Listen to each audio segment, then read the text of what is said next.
बार बार कहते हैं हमने तुमको मुख्यमंत्री बनाया, वो बार बार तुम ताम की बात करते हैं कि मानसिक संतुलन वो खो बैठे हैं, इसलिए वो ऐसा करते हैं। अपनी लाज बचाने के लिए एक सीधा साधा आदमी को मुख्यमंत्री बनाने का काम किया। जीतन मांझी को उन्होंने अंडर एस्टिमेट किया था, समझ लिया था कि ये तो भैया मुसहर का परिवार है, हम जो कहेंगे वो करेगा। आप लोग भी इसका गवाह हैं कि आप जोड़ लीजिए 1985 में वो विधायक बने, हम 1980 से विधायक हैं, उम्र में वो 74 साल के हैं, उम्र में हम 80 साल के हैं। तो वैसी परिस्थिति में तुम ताम करना कहाँ का उचित है, उसमें भी विधानसभा में माननीय मुख्यमंत्री तमक करके उठ गए और उठ करके अनाप शनाप ऐसी बातें बोलने लगे, हमको तो आश्चर्य हुआ। कहीं न कहीं उनकी दिमाग में कोई कमजोरियां है, इसके चलते वो ऐसा बोल रहे हैं। वहाँ पर माननीय अध्यक्ष महोदय हमको बोलने नहीं दिए। फिर जब आरक्षण की बात आई, नामांकन की बात आई शैक्षणिक संस्थाओं में, उस पर हमको बोलने का मौका दिया तो हम बोल रहे थे। इसी बीच में माननीय मुख्यमंत्री तमक करके उठ गए और उठ करके अनाप शनाप ऐसी बातें बोलने लगे, हमको तो आश्चर्य हुआ कि वही नीतीश कुमार हैं जो पहले थे आज से कुछ दिन पहले। आज लगता है कि वो दूसरे रूप में यहाँ परोसे गए, दूसरे रूप में आए। हमको लगता है कहीं न कहीं उनकी दिमाग में कोई कमजोरियां है, इसके चलते वो ऐसा बोल रहे हैं। और हम उनके बारे में कहना चाहते हैं, वो बार बार तुम ताम की बात करते हैं। आप जोड़ लीजिए 1985 में वो विधायक बने, हम 1980 से विधायक हैं, उम्र में वो 74 साल के हैं, उम्र में हम 80 साल के हैं। तो वैसी परिस्थिति में तुम ताम करना कहाँ का उचित है, उसमें भी विधानसभा में। इसलिए हमको लगता है कि मानसिक संतुलन वो खो बैठे हैं, इसलिए वो ऐसा करते हैं। पहली बात। दूसरी बात, एक बार बार कहते हैं हमने तुमको मुख्यमंत्री बनाया। देहात में कहा जाता है कि भले भेड़िया सिर मुड़ाती है, उसको दोहे में चुचुअट होती है, कीड़ा काटता है तो वो सिर मुड़ाता है। उसी प्रकार से नीतीश कुमार 2014 में हार गए, सब लोग कहने लगा नीतीश कुमार इस्तीफा दो, इस्तीफा दो। अपनी लाज बचाने के लिए एक सीधा साधा आदमी को मुख्यमंत्री बनाने का काम किया। जीतन मांझी को उन्होंने अंडर एस्टिमेट किया था, समझ लिया था कि ये तो भैया मुसहर का परिवार है, हम जो कहेंगे वो करेगा। आप लोग भी इसका गवाह हैं कि 2 महीना तक मुख्यमंत्री के रूप में उनकी बातें हमने कही। आप लोगों ने कहा कि जीतन मांझी रबर स्टैंप हैं, जीतन मांझी रिमोट से चल रहे हैं। सही बात है, हम आपको धन्यवाद देते हैं। आपकी इन बातों ने हमको प्रेरणा दी और प्रेरणा के बाद हम जब काम करने लगे तो यही इनके चमचा लोग कहा, ए नीतीश बाबू, जीतन मांझी को आप बनाए थे कि जो कहिएगा सो करेगा, तो ऐसा न करके राजहित में ऐसा निर्णय ले रहा है। अगर 4-5 महीना रह गया आगे तो फिर आपको कुत्ता भी नहीं पूछेगा। निश्चित रूप में जीतन मांझी आगे का मुख्यमंत्री होगा। तब इसको हटाने के लिए इन्होंने क्या क्या नहीं किया। हमने इनको कहा कि आप फालतू इतना काम कर रहे हैं, इतना काम करने की ज़रूरतें नहीं है। 2005 में आपने हमको मंत्री बनाया था और लोगों ने कहा कि एक दागी मंत्री आ गया है, तो 4 घंटा के अंदर हमने इस्तीफा दे दिया था। अगर आप चाहते कि मुख्यमंत्री पुनः हम बनना चाहते तो हम इस्तीफा दे देते, इसमें कहीं कोई बात नहीं।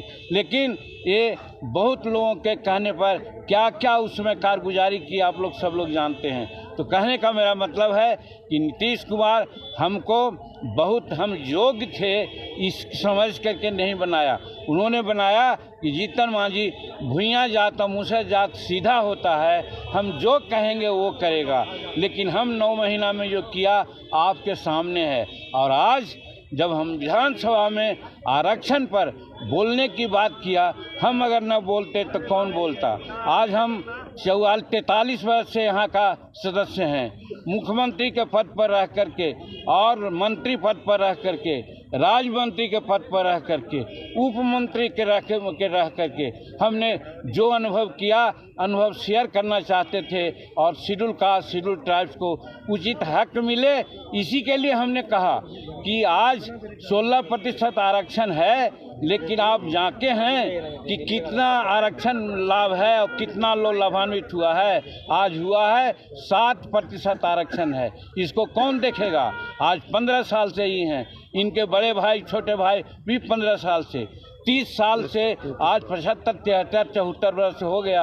आज हम लोग मात्र 7 और 8% है, हमारा होना चाहिए 16%। अब जब ये आगे बढ़ा रहे हैं, 20% कर रहे हैं, तो 20% करने से क्या फ़ायदा है जब ये नहीं देखेंगे कि हमको 20% लाभ मिलता है या नहीं। यही कहना चाहते थे, लेकिन इस बात को सुनना नहीं चाहते थे।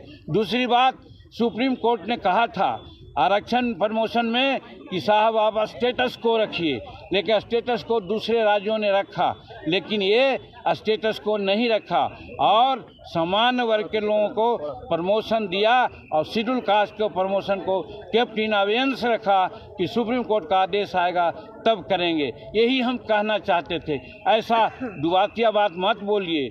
इनसे टेलीफोन पर बात करके भी हमने कहा था, तो हमसे कहा था इन्होंने कि नहीं, दोनों को प्रमोशन हम साइमल्टेनियसली देंगे, लेकिन जब देने की बात आई तो समान वर्ग का प्रमोशन मिला, अच्छी बात है, उनका हम विरोध नहीं करते हैं, लेकिन साथ साथ शेड्यूल कास्ट का भी आरक्षण होना चाहिए था, जो नहीं हुआ। यही कहना चाहते थे। आगे क्या करना है? अब आगे आप लोगों के माध्यम से यही अनुरोध करना चाहते हैं कि इन सारी बातों को पब्लिक डोमेन में रखें। हम भी भारत सरकार के गृह मंत्रालय में या पर्सनल विभाग में या राज्य सरकार के अन्य राज्यपाल महोदय से मिलेंगे और कहेंगे कि ऐसे मुख्यमंत्री जिनका दिमाग लगता है कि अब कहीं दूसरे जगह चला गया है, इनको बर्खास्त कीजिए, यहाँ राष्ट्रपति शासन लगाइए और ताकि यहाँ बिहार की जनता को लाभ मिले और न्याय मिले। यही आगे हम लोग करेंगे।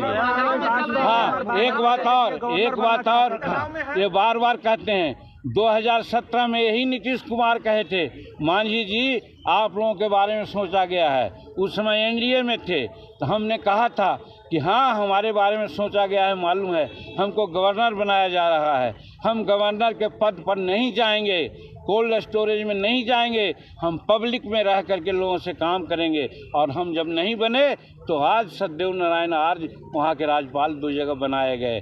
और आज की बात जहाँ तक है, बात कहीं उठती है, हम कहते हैं कि हम विधायक रहें न रहें, मेंबर पार्लियामेंट रहें न रहें, जब तक हमारे नस में एक बूंद भी खून है, पब्लिक से डायरेक्ट कांटेक्ट करके पब्लिक का सेवा करना चाहेंगे। हम राज्यपाल स्वप्न में भी नहीं सोचा है, हम राज्यपाल नहीं बनना चाहते हैं। ये लोग हमको ख्याली पुलाव या सब जवाब दिखलाना चाहते थे, अपने तरफ कहते थे आ जाओ मेरी पार्टी में आ जाओ।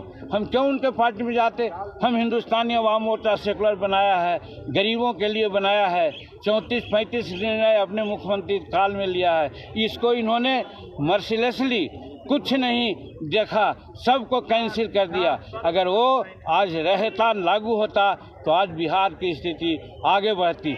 आज ये फिजूल खर्ची में पड़े हुए हैं। बताइए, नया म्यूजियम हाउस से पुराना म्यूजियम हाउस में अंडरग्राउंड जो बनाया जा रहा है, 6,000 करोड़ रुपया की क्या जरूरत थी? और दूसरी बात ये हम कहना चाहते हैं कि आज पैसा है तो आज गरीबों को जो 60 वर्ष 70 वर्ष गुजार दिया, उनको पेंशन देना चाहिए। अगल बगल के लोगों को 1,000 रुपया, 1,500 रुपया और 2,000 पेंशन मिलता है।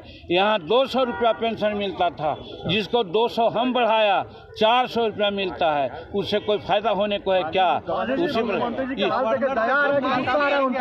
नहीं, हमको दया आ रही है उनके दिमागी की स्थिति को देख करके कि जो आदमी 15 साल 18 साल मुख्यमंत्री बिहार के रहने का काम किया, आज इस स्थिति में आ गए कि अपने अस्तित्व को भी वो न समझ रहे हैं। और कल ही 3 दिन पहले 2 दिन पहले महिलाओं के बारे में क्या कहा, समूचे दुनिया थू थू कर रही है। यही आप समझ सकते हैं कि इनका दिमागी की स्थिति क्या है।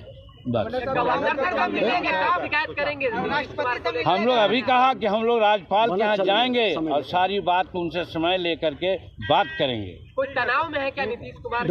अब वो वाला बात हो गया। एक चीज सुन लिया जाए कि महिलाओं का अपमान करना, अनुसूचित जाति का अपमान करना, अति पिछड़ों के साथ धोखा करना, ये गलत है। ये तमाम विषय के कारण ये बौखलाए हुए हैं।